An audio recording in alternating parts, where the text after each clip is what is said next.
ಶರಣರ ಚರಿತ್ರೆ, ಶರಣರ ಬದುಕು ಮನುಷ್ಯನ ಜೀವನಕ್ಕೆ ದಾರಿದೀಪ ಆಗಲಿಕ್ಕೆ ಸಾಧ್ಯದ. ಶರಣರು ಏನು ಬಯಸಿದ್ರು? ನನ್ನ ಜೀವನ ಚೆನ್ನಾಗಿರಲಿ ಅಂತ ಬಯಸಿದರು. ಅದರ ಜೊತೆಗೆ ನನ್ನ ಜೊತೆಗಿರುವವರ ಬದುಕು ಚೆನ್ನಾಗಿರಲಿ ಅಂತ ಬಯಸಿದರು. ನಾನು ಸಿರಿವಂತನಾಗಲಿ ಅಂತ ಬಯಸಿದರು. ನನ್ನ ಜೊತೆಗಿರುವರು ಸಿರಿವಂತರಾಗಲಿ ಅಂತ ಬಯಸಿದರು. ನನಗೆ ಸಂತೋಷ ಸಿಗಲಿ ಅಂತ ಬಯಸಿದರು. ನನ್ನ ಜೊತೆಗಿರುವವರಿಗೂ ಸಂತೋಷ ಸಿಗಲಿ ಅಂತ ಬಯಸಿದರು. ನಾನು ಮಾತ್ರ ದೊಡ್ಡವನಾಗಬಾರದು, ನನ್ನ ಜೊತೆಯಲ್ಲಿರುವರು ಕೂಡ ದೊಡ್ಡವರಾಗಬೇಕು ಅಂತಹ ಬಯಸಿದ ಮಹಾತ್ಮರು ಯಾರಾದರೂ ಇದ್ರೆ ಅದು ಎಲ್ಲ ಶರಣ ಮಹಾತ್ಮರು ಅನ್ನೋದು ನಾವೆಲ್ಲ ಸ್ಮರಿಸ್ಬೇಕಾಗ್ತದೆ. ಅದಕ್ಕೆ ಮನುಷ್ಯನ ಜೀವನ ಅಂದ್ರೆ ಏನು? ಒಂದಿಷ್ಟು ನಾವು ಪ್ರಶ್ನೆಯನ್ನು ಹಾಕೊಳ್ಬೇಕಾಗ್ತದೆ. ಜೀವನ ಅಂದರೇನು? ಜೀವನ ಅಂದ್ರ ಯಾವ ಮನುಷ್ಯ ಎಲ್ಲರನ್ನೂ ಕೂಡ ತನ್ನ ದೃಷ್ಟಿ ಒಳಗ ಸಮನಾಗಿ ನೋಡ್ತಕ್ಕಂಥವನಾಗ್ತಾನೋ, ಎಲ್ಲರ ಬದುಕಿನಲ್ಲೂ ಕೂಡ ಆದರ್ಶಪಾಯನಾಗಿ ಬದುಕ್ತಕ್ಕಂಥವನಾಗ್ತಾನೋ, ಎಲ್ಲರಿಗೂ ಕೂಡ ಲೇಸನ್ನೇ ಬಯಸ್ತಕ್ಕಂಥವನಾಗ್ತಾನೋ, ಎಲ್ಲರ ಏಳಿಗೆಗಾಗಿ ಶ್ರಮಿಸ್ತಕ್ಕಂಥವನು ಯಾರಾಗ್ತಾರೋ ಅದೇ ಮನುಷ್ಯನ ಜೀವನದ ಆದ್ಯ ಕರ್ತವ್ಯ, ಅದೇ ಜೀವನ. ಜೀವನ ಅಂದ್ರೆ ಬಹಳ ಏನಿಲ್ಲ, ನಾವೆಲ್ಲ ತಿಳಿದೀವಿ ಬಹಳ ದೊಡ್ಡದೈತಿ ಅಂತ. ಜೀವನ ಅಂದ್ರೆ ಬಹಳ ಸಣ್ಣದೈತಿ. ತಿಳಿದವರಿಗೆ ಬಹಳ ಸಣ್ಣದು, ಅರಿಯದೆ ಹೋದವರಿಗೆ ಬಹಳ ದೊಡ್ಡದು. ಅನ್ನ ಆಗಿದೆ ಇಲ್ಲೋ ಅಂತ ನೋಡ್ಲಿಕ್ಕೆ ಸಂಪೂರ್ಣವಾಗಿ ಏನು ಕೆದರೋ ಅವಶ್ಯಕತೆ ಇಲ್ಲ. ಕೇವಲ ಒಂದು ಅಗಳನ್ನ ಹಿಡಿದ್ರೆ ಸಾಕು, ಅನ್ನ ತಯಾರಾಗಿದೆ ಅಂತ ಗೊತ್ತಾಗ್ತದೆ. ಹಂಗ ನಮ್ಮ ಜೀವನ ಅಂದರೂ ಕೂಡ ಹೆಂಗದಪ್ಪ ಅಂದ್ರ ಇಲ್ಲೊಂದಿಷ್ಟು ಅರಿಯೋದು, ಒಂದಿಷ್ಟು ತೊರೆಯೋದು, ಇಷ್ಟ ಅದ. ಯಾವದ ಬೇಕು ಅದನ್ನ ಅರಿಯೋದು, ಯಾವುದು ಬೇಡ ಅದನ್ನ ತೊರೆಯೋದು, ಇದ ಬದುಕು. ಈ ಬದುಕನ್ನ ಬದುಕಿದವರು ಯಾರು ಅಂದ್ರ ಶರಣರು, ಸಂತರು, ಮಹಾತ್ಮರು. ಅದಕ್ಕೆ ನಾವು ಅವರು ಹಾಗೆ ಹೋಗಿ 800 ವರ್ಷಗಳ ಕಳೆದರೂ ಕೂಡ ಸ್ಮರಿಸ್ತೀವಿ. ಯಾವಾಗಲೂ ಕೂಡ ಅವರ ವಚನಗಳನ್ನ ನಾವು ಜೀವನಕ್ಕೆ ಅಳವಡಿಸ್ಕೊಳ್ತಕ್ಕಂಥವ್ರು ಆಗ್ತೀವಿ. ಯಾಕೆ ಬದುಕಿದ್ರು ಅವರು? ಎದಕ್ಕೋಸ್ಕರ ಬದುಕಿದ್ರು? ಜೀವನ ಅಂದ್ರೆ ಏನು ಅಂತ ಅರತ್ರು. ಜೀವನ ಅಂದರೆ ಏನು ಅಂತ ಅರಿವಿನ ಸತ್ಯವನ್ನ ಮಾಡಿಕೊಂಡ್ರು. ಅರಿವಿನ ಸತ್ಯ ಆಯ್ತು, ಅವಾಗ ಅವ್ರೇನ್ ಮಾಡಿದ್ರು? ಈ ಬದುಕು ಸಾರ್ಥಕ ಆಗಬೇಕಾಗಿತ್ತು ಅಂದ್ರೆ ಕಾಯಕ, ದಾಸೋಹ, ನಿಷ್ಠೆಯಿಂದ ಬದುಕನ್ನ ಬದುಕಿದರೆ ಸಾಕು ಅಂತ ಬಂದ್ರು. ಅದಕ್ಕೆ ಅವರನ್ನೆಲ್ಲರೂ ಶರಣರು ಶರಣರು ಶರಣರು ಅಂತ ಕರ್ಕೊಂಡು ಬರ್ತಾರ. ಅದಕ್ಕೆ ನಾವು ನಿನ್ನೆ ಯಾವ ಶರಣರನ್ನ ತಿಳಿದ್ವಿ? ಹಡಪದ ಅಪ್ಪಣ್ಣ. ಎಂತಹ ಒಬ್ಬ ಶ್ರೇಷ್ಠವಾಗಿರ್ತಕ್ಕಂತಹ ಶರಣ. ನಿಜಸುಖಿ ಹಡಪದ ಅಪ್ಪಣ್ಣ ಅಂತೇಳಿ ಬಿರುದಾಂಕಿತವನ್ನ ಪಡೆದ. ಸುಖವನ್ನ ಎಲ್ಲಿ ಕಂಡ ಅಂದ್ರ ಕಾಯಕದೊಳಗ ಕಂಡ. ಸುಖವನ್ನ ಎಲ್ಲಿ ಕಂಡ ಅಂದ್ರ ದಾಸೋಹದಲ್ಲಿ ಕಂಡ. ಸುಖವನ್ನ ಎಲ್ಲಿ ಕಂಡ ಅಂದ್ರ ಶಿವಯೋಗದಲ್ಲಿ ಕಂಡ. ಸುಖವನ್ನ ಎಲ್ಲಿ ಕಂಡ ಅಂದ್ರ ಕಲ್ಯಾಣದ ಎಲ್ಲ ಶರಣರ ಸೇವೆ ಮಾಡುವುದರಲ್ಲಿ ಸುಖವನ್ನ ಕಂಡ.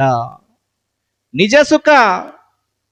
ನಾವೆಲ್ಲ ಭಾವ್ಯ ಪ್ರಪಂಚದ ವಸ್ತುಗಳ ಮ್ಯಾಗ ಬಹಳ ಸುಖ ಅದಂತ ತಿಳ್ಕೊಂಡಿವಿ.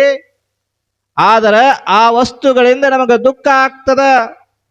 ಬಹಳ ಪ್ರೀತಿಯಿಂದ ಖರೀದಿತ ಮಾಡಿ ತಂದಿರ್ತಕ್ಕಂತಹ ಒಂದು ವಸ್ತು, ಅದನ್ನ ಮನಿ ಒಳಗ ಎಲ್ಲರ ಸೋಫಾದ ಮ್ಯಾಗ ಎಲ್ಲೋ ಇಟ್ಟಿರ್ತೀರಿ.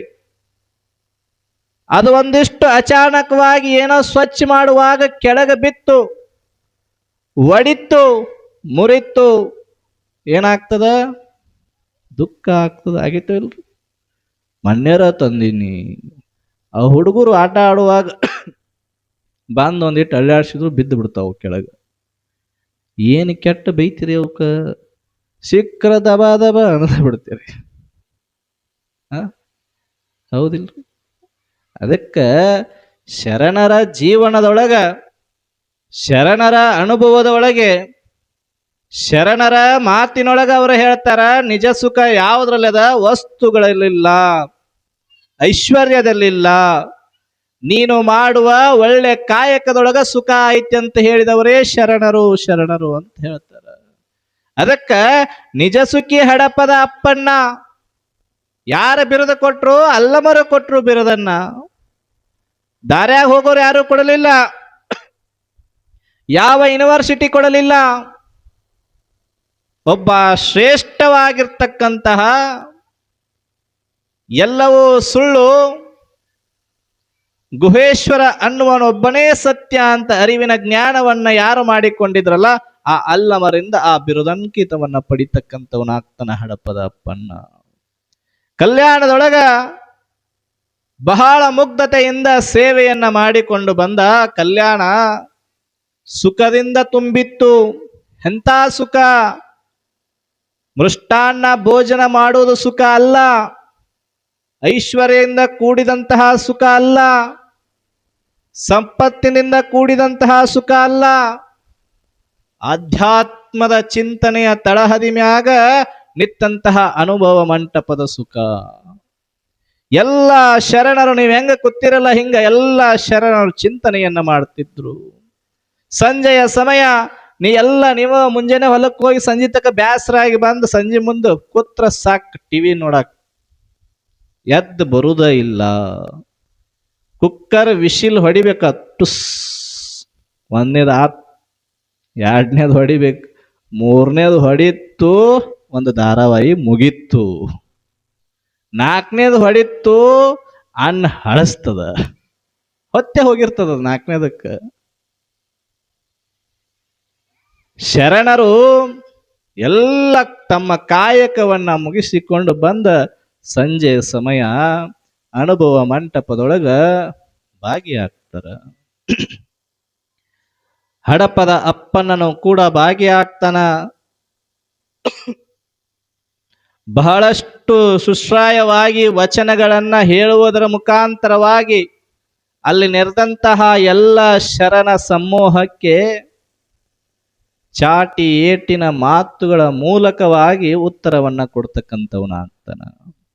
ಒಂದಿಷ್ಟು ಭವಿಗಳಿರ್ತಾರ. ಭವಿಗಳು ಅಂದ್ರ ಅಜ್ಞಾನದಲ್ಲಿರ್ತಕ್ಕಂಥವ್ರು, ತಾನು ತಿಳಿದಿದ್ದೇ ಶ್ರೇಷ್ಠ ಅಂತಕ್ಕಂಥವ್ರು ಒಂದಿಷ್ಟು ಜನ ಇರ್ತಾರ. ಅವರೆಲ್ಲರಿಗೂ ಕೂಡ ಉತ್ತರವನ್ನ ಕೊಡುವಂತಹ ಅವನು ಯಾರಪ್ಪ ಆಗಿದ್ರು ಅಂದ್ರ ಹಡಪದ ಅಪ್ಪಣ್ಣನಾಗ್ತಾನ. ಕಲ್ಯಾಣದೊಳಗ ಹಡಪದ ಅಪ್ಪನಿಗೆ ಬಹಳ ಸ್ಥಾನಮಾನ ಸಿಗ್ತದ. ಬಸವಣ್ಣನಿಗೆ ಆಪ್ತ ಕಾರ್ಯದರ್ಶಿ ಆಗ್ತಾನ. ಅವನೆಲ್ಲ ಆಗು ಹೋಗುಗಳನ್ನ ಅಪ್ಪನ ನೋಡ್ಕೊಳ್ತಾನ. ಕಲ್ಯಾಣ ಯಾರಿಂದ ಕೂಡಿತ್ತು? ಶರಣ ಸಮೂಹದಿಂದ ಕೂಡಿತ್ತು. ಮತ್ತು ಬರೀ ಕಲ್ಯಾಣದಾಗ ಶರಣರು ಇದ್ರು ಅಂತ ತಿಳ್ಕೊಂಡಿರಿ ಏನ್? ಮತ್ತ ಇದ್ರು, ಭಕ್ತರು ಇದ್ರು. 1,94,000 ಜನ ಭಕ್ತರಿದ್ರು. 770 ಅಮರಗಣಗಳು. ಯಾರು? ಈ ವಚನಕಾರರು ಅಂತೇನು ಶ್ರೇಷ್ಠವಾಗಿರ್ತಕ್ಕಂಥವ್ರು ಅಂತೇನು ಬರ್ತಾರಲ್ಲ, ಇವರು ಅಮರಗಣಗಳು ಅಂತ ಗುರುತಿಸ್ತಕ್ಕಂಥವ್ರು ಆಗ್ತಾರ. 1,00,000 ಅವತ್ತಿನ ದಿನಕ್ಕೆ 1,90,000 ಜನರ ಒಂದ ಕಡೆ ಕೂಡಿಸ್ತಿದ್ದ ಬಸವಣ್ಣ. ಸಮೂಹಕ್ಕೆ ದಾಸೋಹ. ನೋಡ್ರಿ ಹೆಂಗಿತ್ತು ಅವತ್ತಿನ ಕಲ್ಯಾಣ.